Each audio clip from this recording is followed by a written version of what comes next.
कोणत्याही farmer साईट्सचं Jio fencing KML कसं करायचं हे आपण इथे पाहणार आहे. त्यासाठी मी अगोदर ॲग्रो फॉरेस्ट्रीच्या फार्मर च्या ऑप्शनवरती जाऊन एक डेमो साईट क्रिएट केलेली आहे आणि त्याची बेसलाईन ऑलरेडी मी क्रिएट केलेली आहे. तर आपण जिओ KML करण्यासाठी हा ऑप्शन सिलेक्ट करणार आहे.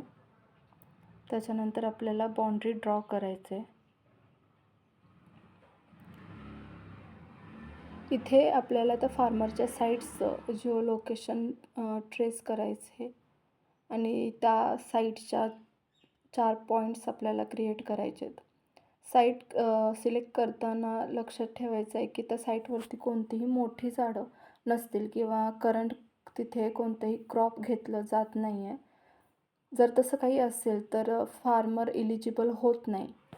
तर आपल्याला इथे त्या साईटवरती मी इथे ही डेमो साईट घेतलेली आहे. तर ह्या साईटचे आपल्याला 4 पॉईंट्स सिलेक्ट करायचे आहेत.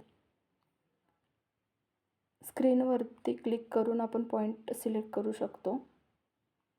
जर इन केस तुम्हाला पॉईंट अंडू करायचा असेल किंवा पॉईंट सिलेक्ट करताना चुकला असेल तर तुम्ही अंडू ऑप्शन यूज करू शकता.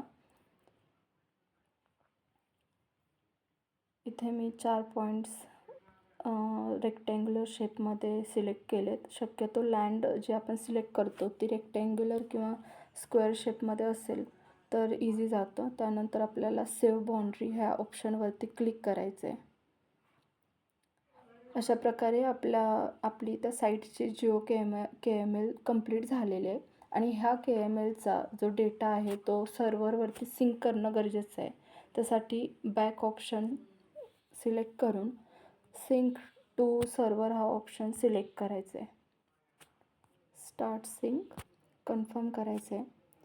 जेव्हा इथले जे ऑप्शन्स आहेत ते 0 होतील तेव्हा आपला पूर्ण डेटा या सर्व्हरवरती सिंक होईल.